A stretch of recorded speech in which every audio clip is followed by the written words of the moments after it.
Hi, welcome to 2020 Tasty Treats. We're doing a series of applique at the moment, and we're doing it on a topic of in the playroom. So we're having a whole lot of fun with things you might find in a playroom. We've got robots and teddies and boats and dolls' houses and wind-up chickens even. How much fun is that? There's a picture up here. We're doing 20 altogether, so we're doing one each day for 20 days, and we are up to number 13. So this means this is the 13th day. So we're having, as I said, huge fun. This time we've got quite a busy block going on. It's one of the larger blocks, and we're having a little game of Skittles this time, and these little Skittles have all got little personalities of their own. So I'm going to just quickly show you. I've done a lot of the layout, but I haven't done everything yet. So I'll turn it upside down shortly, but everything's just sitting at the moment. I haven't ironed anything. So I thought I'd show you first of all how I'm marking the faces. Because they're quite little and just little dots and lines, I'm just using one of the permanent marking pens, a Micron Pigma pen, and I find if you have a light box or some sort of light source, that's really handy. If you've drawn your little eyes and the mouth on the back of your paperback fusible web, we're using fusible web, then it's quite good to use a light box or something to have a look at them through. So I should mention that there is a pattern for this on GourmetQuilter.com. So if you're receiving the pattern, you would have everything to download and print and ready to trace all the shapes for you. Other than that, we're on to applique number 13. So this little set of Skittles are looking quite fun. So because I've got my little face on the paper there, I can see that through when I've got the light source behind it. So I'm just using this pen. These pens are permanent on fabric. It's always worth checking pens on fabric, even though they say they're good for fabric, before you actually draw on your fabric, just in case. Just check them on a little sample of the fabric or something, because just occasionally things don't work out quite the way you'd hope and they run, or something like that might happen. So I think that's looking pretty good. So it's just two simple dots for eyes and a little mouth. And then other than that, everything is fused and appliqued. So I'll go ahead. As I said, I've positioned these. The ball's not on yet. So we've got a set of 6 Skittles here. And as I said, they all have their own little personalities. They're wearing different hats, but otherwise quite similar except for colour. So they've got a little neckband, they've got a little band around here, and we've got all 6 of them set out there. So I'll just position the rest of the little pieces here, and then we can iron them all in place, and we can start sewing. So much fun. These little guys are so happy. They're just waiting to be played with.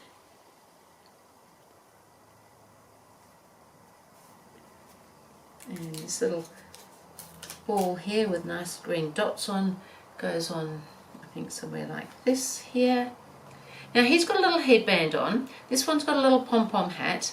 This one has just got a hat. This one in the centre of the back here, this one has like a little sort of sailor's hat in style. It's got a blue top and then a white stand-up brim. So he thinks he's very smart, this guy. And he perhaps is very smart. He's certainly very smart with his hat on.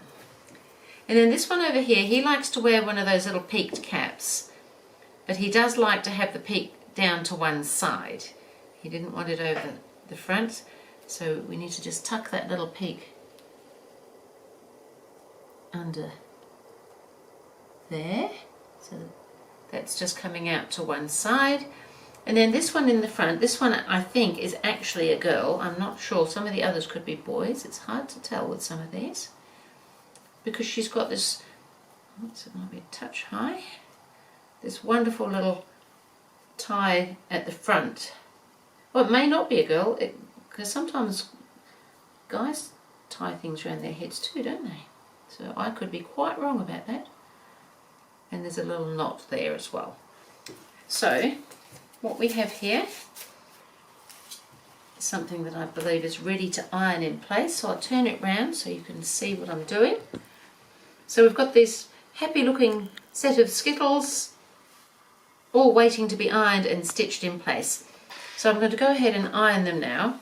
Now some of them are going through a couple of layers, so we just need to make sure that the heat is going right the way through, and I'll turn it over in a second and iron it from the other side as well, just to make sure that it's all fused, because it's not that easy if things start coming off when you're in the middle of stitching something, if they're not fused properly.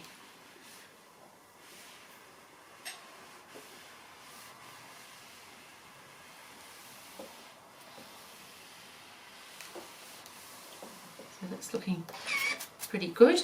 Now I'm going to be doing free motion stitching, so I'll need to have some sort of stabilizer behind, so I'm using this cotton, lightweight cotton batting. They're quite delicious, these little skittles. So I'm ready to start stitching now, so I'll just move this iron out of the way. And I'm free motion stitching.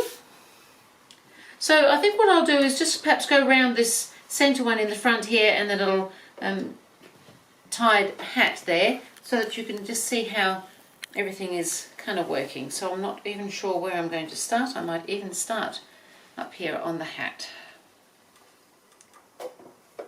So I've dropped my feed teeth out the way. I've got a little open toe free motion foot on the sewing machine. Otherwise everything is pretty much as normal for sewing. Do a couple of stitches to lock it initially, and then I'm just going to come across here. It's not that easy to see when I put the same fabric on top of the same fabric for this knot, however, we can do this. And by doing the stitching, because I'm using a grey thread, that will help emphasize the outlines and things. So here we've done that whole front bit. I'm just going to snip that thread off before I go any further. And now I can come around the top of the hat, or kerchief, or whatever it is that's sitting up there.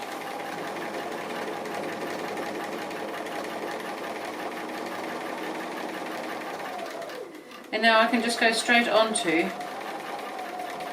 the body here. Now there's a little band across here, so I'm going to go across here as well. And back. So I'm just ignoring the ones behind at the moment, because I can come back in and do them afterwards.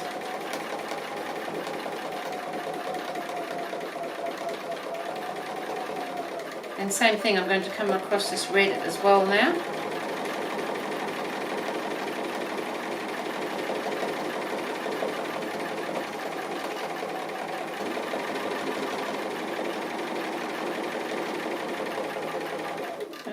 Other than that now, it's pretty straightforward coming all the way around him. So I think probably the best thing I can really do now would be to continue on doing all these. So just come up here, I'll show you this one. It's so cute.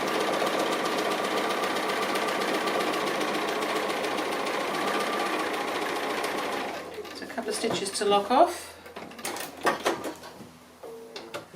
So that's looking pretty fun. So we've got the little top knot on there, and we've outlined everything. So I just need to come and do all of the others now. So I'll go away and do that, and I'll show you when I get towards the other end.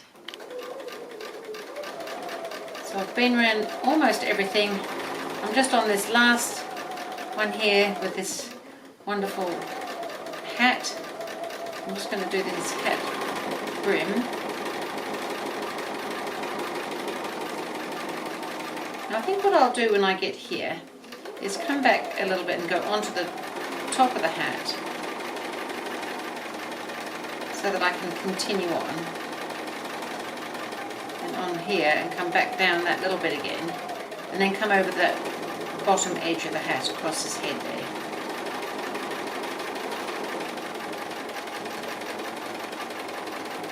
Come on and finish him.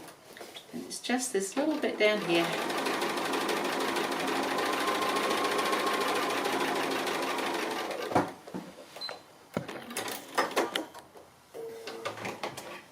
And I'm going to give them a bit of a press. I think they're just looking amazing. So cheerful. Cheerful is good.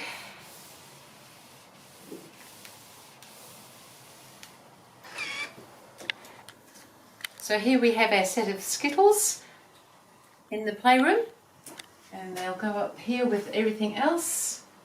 Look at that, that's just amazing. What a wonderful place, full of creativity and imagination, because of course they wouldn't have to be Skittles, they could just be people doing all sorts of things. So that was in the Playroom Applique number 13, and I will see you again with Applique number 14.